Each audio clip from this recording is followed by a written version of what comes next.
Newsbrief.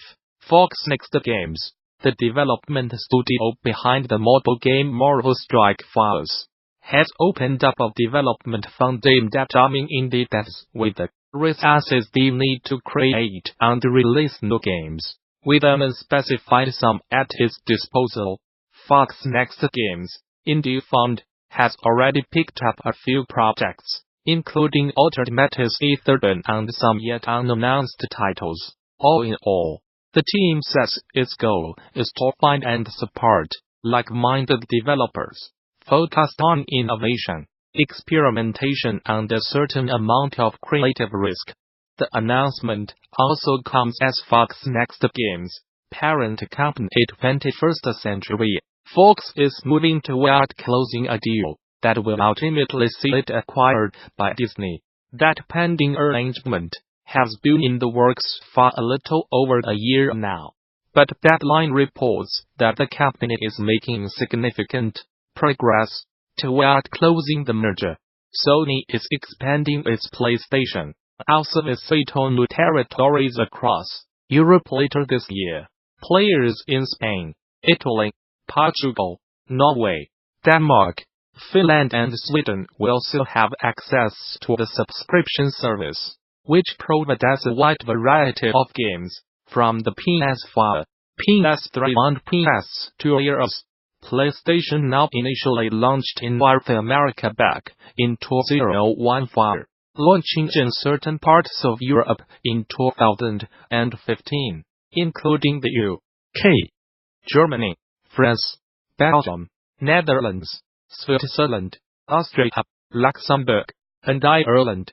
As detailed in a blog post, players from these territories are invited to register for the PS Now beta to provide their feedback, which is slated to begin in early February. It's worth noting that this is a PS4 only beta.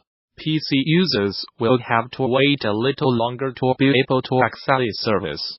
Overwatch developer Blizzard has reiterated the importance of maintaining an inclusive and respectful work environment after a former employee made some concerning allegations against the studio. Earlier this week, Jules Murillo-Cuellar wrote a TwitLonger post revealing he left Blizzard's Esports Team after being subjected to racial discrimination during his time at the company. In the lengthy write-up, Murillo-Cuellar details the bullying and racial abuse he suffered from April to December of 2016, and recalls how the Blizzard hierarchy failed to help despite the fact he repeatedly raised his concerns with supervisors on HR. While at Blizzard, Murillo-Cuellar claims his co-workers regularly make discriminatory comments and jokes about his Mexican ethnicity,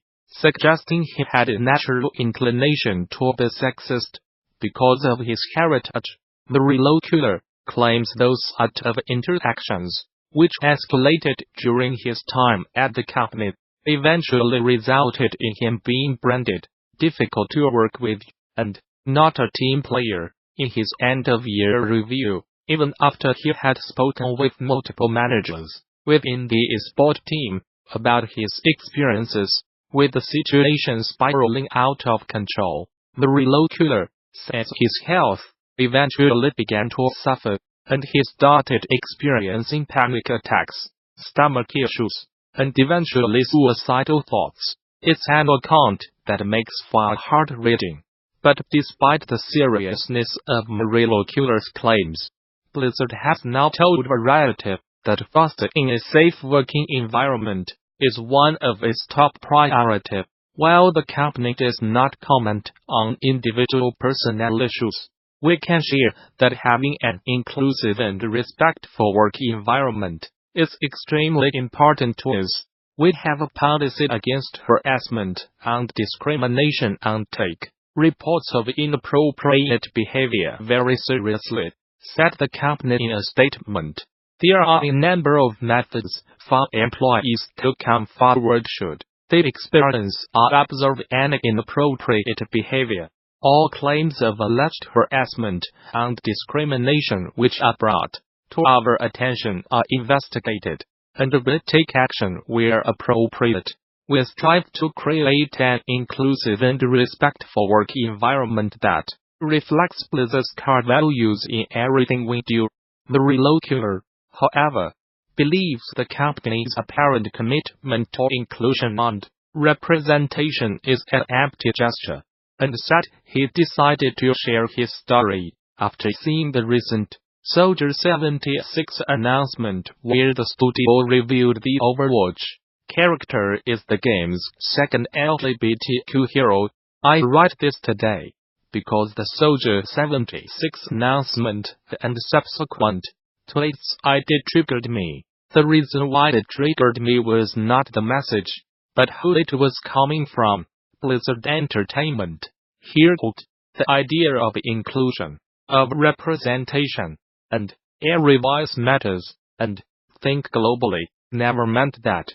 For me and other people of color I have spoken to, because up until recently in the last 2 years, has the community had some representation and initiatives. But are we really represented? This is my closure.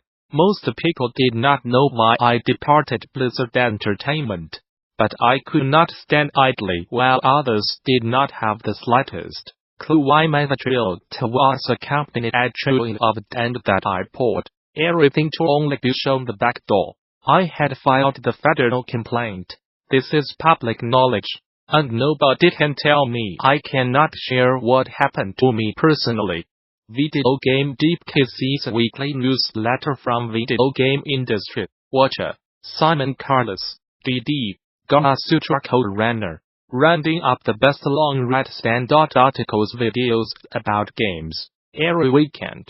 This week's highlights include a multitude of best-of lists of the top games of the year from the video, through group roundups to individual highlights. And there's also pieces on the current, the Outer Worlds Atlas, and the classic NES History, the quarter century of digital extremes, among others.